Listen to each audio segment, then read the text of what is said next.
Malayalam film ഇൻഡസ്ട്രിയിലെ ആദ്യത്തെ paranormal investigation ചിത്രമാണ് വടക്കൻ. സജീദാണ് വടക്കൻ സിനിമയുടെ സംവിധായകൻ. സിനിമയുടെ ആദ്യ പോസ്റ്ററും ട്രെയിലറും കണ്ടപ്പോൾ തന്നെ എല്ലാവർക്കും മനസ്സിലായി എന്തൊക്കെയോ സസ്പെൻസ് വടക്കൻ എന്ന സിനിമയിൽ ഒളിഞ്ഞു കിടക്കുന്നുണ്ടെന്ന്. ഈ ഒരു കാലഘട്ടത്തിൽ TV ഓൺ ചെയ്താൽ തന്നെ നമുക്ക് അനേകം റിയാലിറ്റി ഷോകൾ കാണാൻ കഴിയും.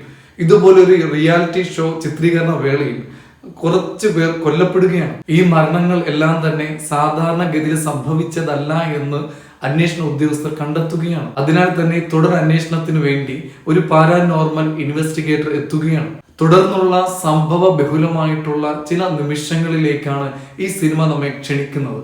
ശബ്ദത്തിന് അമിത പ്രാധാന്യം കൊടുത്തതായിട്ട് ഈ സിനിമ നമുക്ക് കാണാൻ കഴിയും. ഈ സിനിമയുടെ പല സീനുകളിലും ഭയപ്പെടുത്തുന്ന രീതിയിലാണ് ശബ്ദങ്ങൾ ക്രമീകരിച്ചിരിക്കുന്നത്. സൗണ്ട് ഡിസൈനിങ് നിർവഹിച്ചിരിക്കുന്നത് നമ്മുടെ സ്വന്തം റസൂൽ പൂക്കുട്ടിയാണ്. ചില ഹോളിവുഡ് ചിത്രങ്ങളിൽ മാത്രം കണ്ടുവരുന്ന ഇൻഫ്രാ സൗണ്ട് ടെക്നോളജിയാണ് റസൂൽ പൂക്കുട്ടി ഈ സിനിമയിൽ പരീക്ഷിച്ചിരിക്കുന്നത്. മലയാള സിനിമ ഇൻഡസ്ട്രിയിൽ തന്നെ ആദ്യമായിട്ടാണ് ഇൻഫ്രാ സൗണ്ട് ടെക്നോളജി ഉപയോഗിക്കുന്നത്. കന്നഡ താരം കിഷോർ, മലയാള ആർട്ടിസ്റ്റുകളായ ശ്രുതി മേനോൻ, മെറിൻ, ഗാർഗി, കലേഷ്, മീനാക്ഷി തുടങ്ങിയ ആർട്ടിസ്റ്റുകളാണ് വടക്കനിൽ പ്രധാന കഥാപാത്രങ്ങൾ അവതരിപ്പിച്ചിരിക്കുന്നത്. ആക്ച്വലി ഇതൊരു തനി ഹൊറർ ചിത്രം തന്നെയാണ്. അതുപോലെ തന്നെ ഈ ഒരു സിനിമ നമ്മൾ പൈസ കൊടുത്ത് തിയേറ്ററിൽ പോയി കാണുമ്പോൾ കുഞ്ഞു പിള്ളേരും മുതിർന്നവരും ഒക്കെ അടങ്ങുന്ന ഒരു സമൂഹമാണ് തിയേറ്ററുകളിൽ എത്തുന്നത്.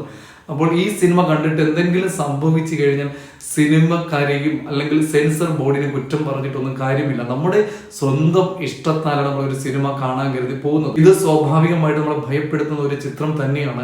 ഇതിന്റെ സൗണ്ടിന്റെ ക്ലാരിറ്റി ഒക്കെ പിന്നീട് നമ്മൾ ഈ സിനിമ കണ്ട് ഇറങ്ങിയാലും നമ്മുടെ ചെവിക്കുള്ളിൽ തന്നെ കേൾക്കാൻ കരുതി കഴിയുന്ന തരത്തിലാണ് ഇതിന്റെ സൗണ്ട് ഒക്കെ ക്രമീകരിച്ചിരിക്കുന്നത്. അതുകൊണ്ട് ദയവ് ചെയ്ത് സിനിമാക്കാരെയും സെൻസർ ബോർഡിനെയൊന്നും കുറ്റം പറയരുത്. നമ്മൾ നമ്മുടെ സ്വന്തം ഇഷ്ടത്തിന് കാണാൻ കരുതി പോകുന്ന സിനിമ ആസ്വദിക്കുക.